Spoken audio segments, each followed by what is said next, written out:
ಶಾಂತದಿಂದ ಕೂತ್ರ 5 ನಿಮಿಷನೇ ಮಾತಾಡ್ತೀನಿ ಸರ್. ನೀವು ಮಾತಾಡಕತ್ತರ ಅಂದ್ರೆ ನಾನು ಮಾತಾಡ್ತೀನಿ.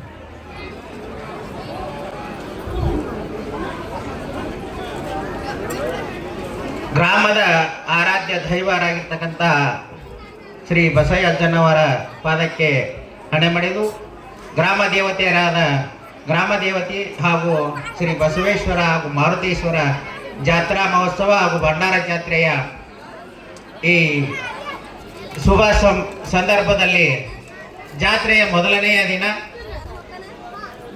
ತಮ್ಮೆಲ್ಲರೂ ಇದನ್ನ ಈ ಎಲ್ಲ ದೃಶ್ಯವನ್ನು ನೋಡಿದ್ರೆ ಎಲ್ಲರಿಗೂ ಒಂದು ಸಂತಸದ ಹಬ್ಬ ಕಾಣಿಸ್ತದೆ. ವೇದಿಕೆ ಮೇಲೆ ಸಾನ್ನಿಧ್ಯವನ್ನು ವಹಿಸಿರ್ತಕ್ಕಂಥ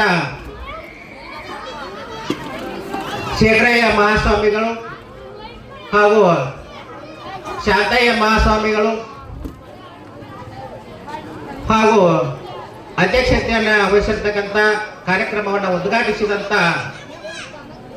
ಮಾನ್ಯ ಜಿಲ್ಲಾ ಉಸ್ತುವಾರಿ ಸಚಿವರ ಸಹೋದರರಾಗಿರ್ತಕ್ಕಂಥ ಶ್ರೀ ಶಂಕರ್ ತಿಮ್ಮಾಪುರ ಅವರೇ ಹಾಗೂ ವೇದಿಕೆ ಮೇಲೆ ಆಸೀನರಾಗಿರ್ತಕ್ಕಂಥ ಸತ್ಯಪ್ಪ ಕಾತರ್ಕಿ ಅವರೇ, ಪಿಡಿಒಗಳಾಗಿರ್ತಕ್ಕಂಥ ಹನುಮಂತ್ ಭಜಂತ್ರಿ ಅವರೇ ಹಾಗೂ ಎಸ್ಕಾಂನ ನೌಕರಾಗಿರ್ತಕ್ಕಂಥ ಸಿಂಗಾಡಿ ಅವರೇ, ಅಜಿತ್ ಗೌಡ ಪಾಟೀಲ್ ಅವರೇ ಹಾಗೂ ವೇದಿಕೆ ಮೇಲೆ ಆಸೀನರಾಗಿರ್ತಕ್ಕಂಥ ಎಲ್ಲ ನನ್ನ ಸಹೋದರ ಸಹೋದರಿ ಹಾಗೂ ಗಣ್ಯರೇ, ಗ್ರಾಮ ಪಂಚಾಯತಿ ಸದಸ್ಯರೇ, ಇಲ್ಲಿ ನೆರೆದಿರ್ತಕ್ಕಂಥ ಎಲ್ಲ ಸಹೋದರ ಸಹೋದರಿಯರೇ, ಹಿರಿಯರೇ, ತಾಯಂದರೇ, ಎಲ್ಲರಿಗೂ ಮತ್ತೊಮ್ಮೆ ಭಂಡಾರ ಜಾತ್ರೆಯ ಶುಭಾಶಯಗಳನ್ನು ತಿಳಿಸುತ್ತಾ ನನ್ನ ಮಾತುಗಳನ್ನು ಪ್ರಾರಂಭಿಸುತ್ತೇನೆ.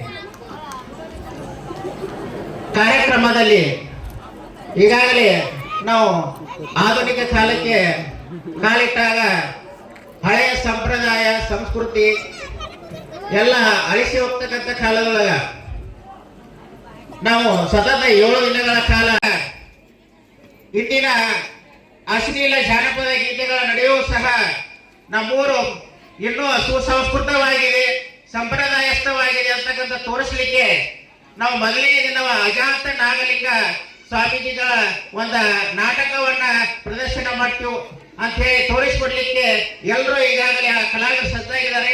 ಆ ಕಲಾವಿದರಿಗೆ ಹಾಗೂ ಇಲ್ಲಿ ನೋಡ್ಲಿಕ್ಕೆ ಬಂದಿರತಕ್ಕಂಥ, ಯಾಕಂದ್ರೆ ಇತ್ತೀಚಿನ ಆಧುನಿಕ ತಂತ್ರಜ್ಞಾನದ ಯುಗದಲ್ಲಿ ಮೊಬೈಲು ಹಾಗೂ ಇತರ ಅಶ್ಲೀಲ ನಾಟಕಗಳನ್ನು ನೋಡುವಂತ ಸಂದರ್ಭದಲ್ಲಿ ನಮ್ಮ ಊರಿನಲ್ಲಿ ಒಂದು ಆಧ್ಯಾತ್ಮಿಕ ನಾಟಕವನ್ನು ನೋಡ್ಲಿಕ್ಕೆ ಇಡೀ ಗ್ರಾಮಸ್ಥರು ಹಾಗೂ ಸುತ್ತಮುತ್ತಲಿನ ಗ್ರಾಮಸ್ಥರು ಆಗಮಿಸಿದಾರಲ್ಲ, ಅವರು ಎಲ್ಲರೂ ಒಂದು ದೂರದ ಚಪ್ಪಾಳೆಯನ್ನು ಹೊಡಿಬೇಕಂತ ನಾವು ಎಣಿಸ್ತೀವಿ.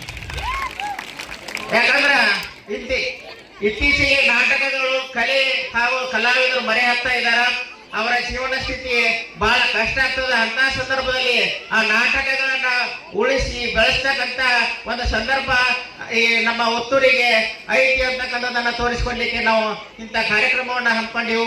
ಬರೀ ಒಂದು ದಿನದ ಕಾರ್ಯಕ್ರಮ ಅಲ್ಲ ಇದು, 6 ದಿನದ ಕಾರ್ಯಕ್ರಮವಾಗಿದ್ದು ಈ ಎಲ್ಲ ಕಾರ್ಯಕ್ರಮಗಳು ಬಹು ವಿಜೃಂಭಣೆಯಿಂದ ನಡೀತೈತಿ ಅಂತಕ್ಕಂಥದ್ದನ್ನ ನಾನು ಈ ಸಂದರ್ಭದಲ್ಲಿ ಹೇಳಲಿಕ್ಕೆ ಬಯಸ್ತೀನಿ. ಈಗಾಗಲೇ ಉತ್ತೂರು ಎತ್ತರಕ್ಕೆ ಬೆಳೆದಿದೆ. ಬಸಯ್ಯಜ್ಜನವರಿಂದ ರಾಜ್ಯ ಮತ್ತು ರಾಷ್ಟ್ರ ಮಟ್ಟದಲ್ಲಿ ಹೆಸರನ್ನ ಬಂದಿದ್ರೆ, ನಮ್ಮ ಉತ್ತೂರಿನ ಮಗ ಶಿವಗ್ರಾಮದ ಮಗ ಆರ್ ಬಿ ತಿಮ್ಮಾಪುರ ಸಚಿವರಿಂದ ರಾಜ್ಯ ಮಟ್ಟದಲ್ಲಿ ಮತ್ತೊಂದು ಅಲೆಯನ್ನ ಸೃಷ್ಟಿಸಿದೆ. ಆ ನಿಟ್ಟಿನೊಳಗೆ ಹೊಸ ಕಾರ್ಯಕ್ರಮಗಳು ನಮ್ಮೂರೊಳಗೆ ಅಂತಕ್ಕಂಥ ಮಾತನ್ನ ಹೇಳ್ತೀನಿ. ಯಾಕಂದ್ರೆ ಈಗಾಗಲೇ ನಮ್ಮೂರಿಗೆ ಅಜ್ಜನವರ ಹೊಸ ಕಟ್ಟಡ ಪ್ರಾರಂಭವಾಗಿದೆ. ಜೊತೆಗೆ ನಮ್ಮೂರಿಗೆ ಹೊಸ ಶಾಲೆ KPS ಶಾಲೆ ಪ್ರಾರಂಭ ಆಗಿದೆ.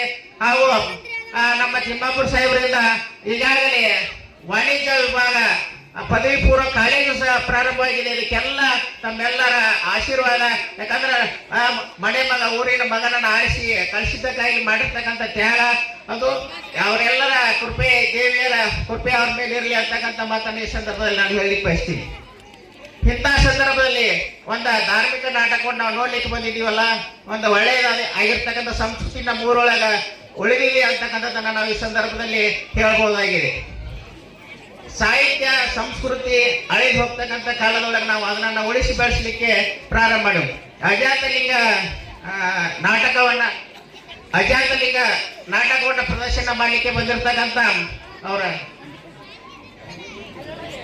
ಗದಗದ ನಾಟಕದ ಕಲಾವಿದರಿಗೆ ಇನ್ನೇನು ಕೆಲವೇ ಕ್ಷಣದಲ್ಲಿ ನಾಟಕವನ್ನ ಪ್ರಾರಂಭ ಮಾಡ್ತಾರ. ಇದೇನಪ್ಪ ನಾಟಕ ಪ್ರಾರಂಭ ಮಾಡೋಕ್ಕಿಂತ ಮುಂಚೆನೆ ನಮಗ ಬರೀ ಭಾಷಣ ಕೇಳೋದಾಗೈತಿ ಅಂತ ಹೇಳಿ ನೀವೇನು ತಿಳ್ಕೊಬೇಡ್ರಿ. ಕೆಲವೇ ನಿಮಿಷಗಳಲ್ಲಿ ನಾಟಕವನ್ನು ಪ್ರಾರಂಭ ಮಾಡ್ತಾರ ಅಂತಕ್ಕಂಥದ್ದನ್ನ ನಾ ಈ ಸಂದರ್ಭದಲ್ಲಿ ಹೇಳ್ತಾ ಇನ್ನೇನು ನಾಗಲಿಂಗ ಅಜ್ಜನವರ ದರ್ಶನ ಮಾಡ್ತಕ್ಕಂಥ ಒಂದು ಸುಂದರವಾಗಿರ್ತಕ್ಕಂಥ ನಾಟಕ ಇಲ್ಲಿ ಪ್ರಾರಂಭ ಆಗ್ತೈತಿ. ಆ ನಿಟ್ಟಿನೊಳಗ ಎಲ್ಲರೂ ಶಾಂತ ರೀತಿಯಿಂದ ಕುಳಿತು ಕೇಳ್ರಿ. ಇದೇ ಸಂದರ್ಭದಲ್ಲಿ ನಾವೊಂದು ಮಾತನ್ನ ಹೇಳಲಿಕ್ಕೆ ಬಯಸ್ತರು. ಈಗಾಗಲೇ ಧಾರ್ಮಿಕ ಕ್ಷೇತ್ರದಲ್ಲಿ ಸಹ ಉತ್ತೂರು ಎತ್ತರಕ್ಕೆ ಬೆಳಗಿದ್ದು ಅಂತ ಸಂದರ್ಭದಲ್ಲಿ ನನ್ನ ಬರವಣಿಗೆ ಮುಖಾಂತರ ಶ್ರೀ ಬಸವಯ್ಯನವರ ಒಂದು ಷಟ್ಪದಿ ಒಳಗ ಪುರಾಣವನ್ನ ಬರ್ಲಿಕ್ಕೆ ಪ್ರಾರಂಭ ಇನ್ನೇನು ಕೆಲವೇ ದಿನಗಳಲ್ಲಿ ಅದು ಮುಕ್ತಾಯ ಹಂತವನ್ನ ತಲುಪೈತಿ ಅಂತಕ್ಕಂಥ ಸಂದರ್ಭವನ್ನ ನಾ ಈ ಸಂದರ್ಭದಲ್ಲಿ ತಮ್ಮೆಲ್ಲರಿಗೂ ಹೇಳಲಿಕ್ಕೆ ಬಯಸ್ತೀನಿ. ಅದೇ ರೀತಿಯಾಗಿ ಇಲ್ಲಿವರೆಗೆ ಈ ಕಾರ್ಯಕ್ರಮದ ಉದ್ಘಾಟನೆ ಹಾಗೂ ಸನ್ಮಾನದ ಕಾರ್ಯಕ್ರಮವನ್ನ ಎಲ್ಲರೂ ನೋಡಿರ್ತಕ್ಕಂಥ ಎಲ್ಲ ಪ್ರೇಕ್ಷಕರಿಗೆ ಹಾಗೂ ವೇದಿಕೆ ಮೇಲೆ ಇರ್ತಕ್ಕಂಥ ಎಲ್ರಿಗೂ ನಮಸ್ಕಾರಗಳನ್ನು ಹೇಳ್ತೀನಿ. ನಾನು ಎರಡು ಮಾತುಗಳಿಗೆ ಹೇಳ್ತೀನಿ. ಜೈ ಕರ್ನಾಟಕ.